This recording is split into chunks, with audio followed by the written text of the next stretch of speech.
And after running some tests on her, the doctor confirmed she was pregnant. "You know how we do it," she told the doctor. "Terminate it, I'm not ready."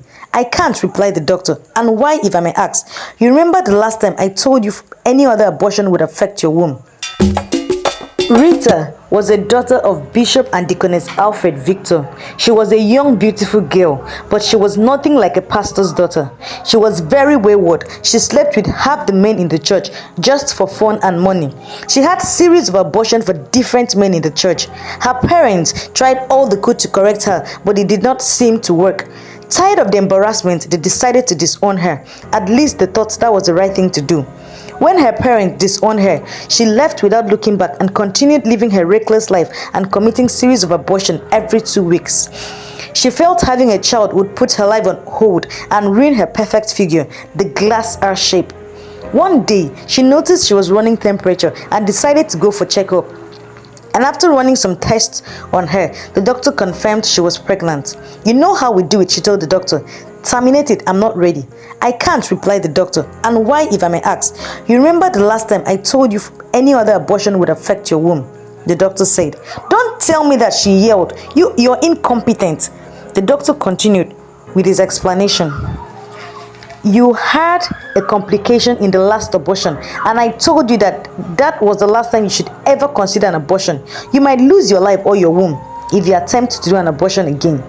"Do you want to die?" the doctor asked. Rita became very upset and shouted at the doctor, calling him incompetent and daft.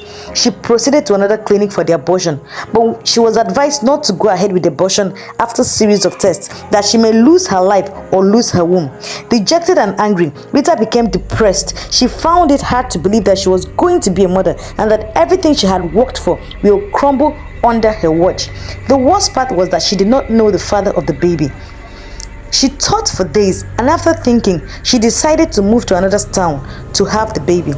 After 9 months, she put to bed and hated the baby so much. She called him a misfortune. She decided to abandon the baby and move back to the city to continue her life, so she could resume her business, the prostitution business. One evening, after much thinking, she decided to put her thoughts to act by dumping the baby. She carried the baby to the slum and dumped him there on the floor. Without any remorse, ignoring his cries, she turned around and left the baby. She walked away, not caring if the baby would die or survive. The next morning, she quickly packed her luggage and moved back to the city to continue her reckless life. When she went there, she lied to everyone that she left the country for UK. That morning, while she moved back to the city, the baby was busy crying aloud. To the dismay of everyone, people gathered and watched the innocent baby with pity. At first, they couldn't go near the baby because they were scared. But when they couldn't bear the baby cry again, they couldn't bear to watch him crying. One man named Daniel went closer and carried him, suiting him to stop crying. "Why would someone abandon an innocent baby here?" they murmured. When it looked like no solution was coming forth, Mr. Daniel decided to take the baby home. Daniel's wife, Precious, was surprised. "Where did you get this baby from?" she asked curiously. And he explained how he found the baby crying helplessly in the slum with no one to help him while he was taking a walk. "I'm very sure his mother abandoned him," he said. Precious was so shocked that a mother could abandon a newborn baby. She replied, "Are you sure no one is looking for him?" "I don't want trouble," she said. She collected the baby from her husband, bathed him, changed his clothes, and fed him properly. Daniel and Precious had been married for 12 years without a child. They didn't even know if keeping the baby was a good idea or not. They did not want people gossiping about them for no just cause. After so much thought, they decided to keep the baby, believing he could be a blessing to them. They named him Edidion, meaning blessings. People watched the couples closely to see how they treated the boy. As years grew, Edidion grew into a very handsome and intelligent boy. He was very respectful. They treated him as if he were theirs. They made sure he didn't lack anything. He went to the best of schools, but there was something bothering him. He was always isolated because of the stigma surrounding his origin. One evening, while they were seeing a movie, Daniel noticed the change in Edidion's face and asked him, "What's the matter?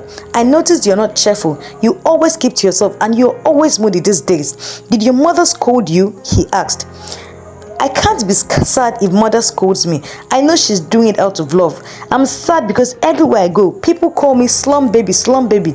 They have a dirty song to sing each time they see me.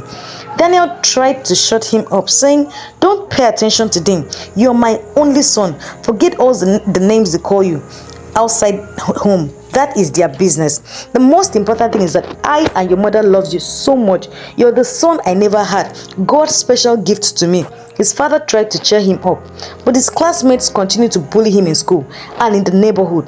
They taunted him and made fun of his origin. Slum baby, they would always say. This broke him into tiny pieces. He would always cry and go to an isolated place to stay alone. Meanwhile, his reckless mother was busy pursuing illegal wealth. She forgot everything about her child. She was carried away by the amount of money she was making and the pleasures it came with. One morning, she came across a very rich and influential man by the name Honorable Godwin Richard. This is the kind of man every big girl in the city needed to upgrade the account. He was married with 7 wives, yet he was not satisfied. He still needed more. Rita has been longing to meet with this man for months, and this was her golden opportunity. She did not just want to be a concubine. She wanted him to wife her, so she could enjoy wealth and she can also bear him children. But while she was his girlfriend, he showered her with so much money. He spoiled her silly. She went on expensive vacations and traveled around the world with him. Yet he refused to wife her. She was growing older and her beauty was fading as days went by. She was now desperate for marriage, but not just to any poor man. Honorable was the target because she would never lack anything if she marries him, and Honorable was her ticket to secure a better future. She tried trapping him with pregnancy, but she couldn't get pregnant. The more she tried, the more she kept failing. She that used to get pregnant every week, she thought to herself.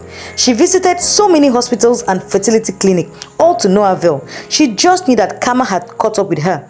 God, please don't use my sins against me, she would always pray. Please give me just one child so that this man can finally marry me. While she was busy seeking solutions to her childlessness, Edidion grew handsomely, excelling excellently in his education, that his bullies felt intimidated by his presence. He made his parents proud when he finished secondary school as the best graduating student. He won a scholarship to study any course of his choice in the university. He wanted to be a doctor so he could save as many abandoned children as his parents saved him. He shared the news with his parents and they were overjoyed. He made them so happy that they forgot about their childlessness. And as God would have it, of all the universities he chose, the one in the city his biological mother Rita lived was the one he was recommended to go, because they were known to produce good medical students. 4 years later, Rita kept trying, but nothing changed. She approached menopause and happiness eluded her. She became a bitter sadist. She was still Honorable's side chick. After many years, he never married her. This man will leave me for another girl very soon, she thought to herself. Or what if he dies? I will be left with nothing, she thought. I need to act fast, if not I'll be left with nothing. She was busy looking for any possible solution until one unfortunate day she had a fatal accident. She was hospitalized for months, and when she woke up she had memories of her son and how she abandoned him. When she woke up, she asked, how long have I been here? The doctor told her she has been here for a month. That was when it was dawned on her that she had no one, that she could be in the hospital for months and yet no one, even Honorable nor her parents, came to look for her. How are you today? The doctor asked. I am fine, but I can't feel my legs, she said. I know, the doctor replied. Can I see your family members, please? He asked. I don't have any. Whatever the problem is, you will have to tell me, she responded. Okay, the doctor said. Are you sure you are mentally stable to hear this? The doctor asked. It can't be worse than how I feel, she replied. During this surgery, the accident you had was a very fatal one. It's a miracle you survived, he started. You had severe head injuries, but we were able to take care of that. But your legs weren't responding to treatment. We tried different surgeries to correct it. all to no avail. I'm afraid you might not be able to walk again for the rest of your life, the doctor said to her. On hearing this, she screamed, I'm done, I'm finished. Oh God, who sent me? Oh God, help me, she cried bitterly. She kept saying, I am finished, oh, how will I survive without legs? So she stayed in the hospital for 3 months. Honorable was busy enjoying his life with other young ladies that he forgot her completely. He heard she was hospitalized. It's not as if she's my wife, he said to himself. She is no longer useful to me.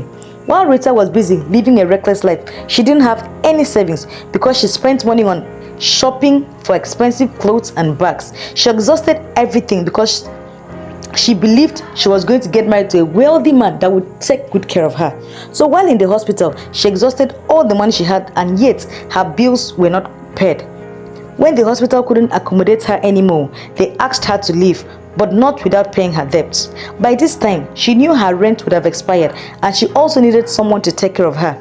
She had nothing left. She swallowed her pride and called her parents. Immediately her father heard her voice. He ended the call. She proceeded to calling her mother. She pleaded with her mother, telling her to help her, that she's hospitalized and crippled. On hearing this, her mother was broken. She went ahead and pleaded with her father on her behalf. He was still adamant. What will people say? Her mother started. That we don't practice what we preach. That we couldn't forgive our only daughter, she said to him. What her mother said got to her father, and he agreed to help her. They asked for her location and she gave to them. On reaching the hospital, they found her in a wheelchair. Her mother burst into tears. See what you have done to yourself, her mother said. Is this the best you could do? She continued, we gave you the best as parents, yet you were never satisfied. Now see how you have ended. Rita was crying uncontrollably. Her father watched her sadly without uttering a word. He cleared the outstanding bills and took her home. She requested they took her to her apartment to pack her belongings. On getting there, she found her bags outside and every other thing she had. They were all soaked in rain for days, so she left not being able to carry anything. Meanwhile, Daniel, Edidion's foster father, had a secret he did not tell his wife. Edidion had a birthmark Daniel's father had, and in the same spot. Daniel was confused and thought it was a mere coincidence because he had never cheated on his wife, he thought. Then he remembered one night he traveled and drank too much. He remembered he had a one-night stand with a girl, but he shrugged it off, saying, it was just once. I've been married to my wife for 12 years and she couldn't produce a baby. So is it this one-night stand that would produce a baby? He'd said to himself. But he always saw some similarities between himself and Edidion. Even his wife confirmed it, but they thought it was a mere coincidence. After 7 years, Edidion graduated and became a medical doctor in Lagos State, the same state his biological mother stayed.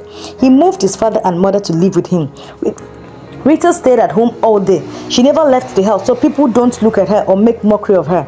The same house she left with her 2 legs, she came back on a wheelchair, she thought to herself. Tired of life and frustrated, she didn't know what to do. She decided to end it all. She took overdosed drugs and slumped on the ground. When her mother came to give her food, she found her lifeless on the ground and she screamed. Her father ran in and rushed her to the hospital. Edidion was the doctor on seat, so he rushed and treated her immediately. He told her parents they were lucky they brought her in on time. When she regained consciousness, Dr. Edidion was still wondering why would someone want to take her own life, so he decided to have a conversation with her. At this point, she had nothing to hide, so she told him everything. He was surprised hearing the story. The slum she said she abandoned her baby was the same slum his mother and father told him he was found. He excused her and left for his office. She told him that this was 25 years ago and he is currently 25 years old. He refused to believe she was his mother, but he promised never to forgive his mother, whoever she is and wherever she is. He went home looking sad and confused. When his parents asked him the reason, he explained everything to them. They asked him to go for a DNA and he said no, he won't do that. As far as he's concerned, they were the only parents he knew. His mother begged him, saying, we know we are your biological parents, but it's important you know your birth mother. I'm not interested, he shouted, feeling angry. She abandoned me, so I don't care if she exists or not. I don't have a birth mother, he said. His parents begged him and explained everything to him. He saw reasons with them and decided to do a maternity test and to ascertain if truly she was his mother. Of the truth, She was his biological mother. He went to her and gave her a report.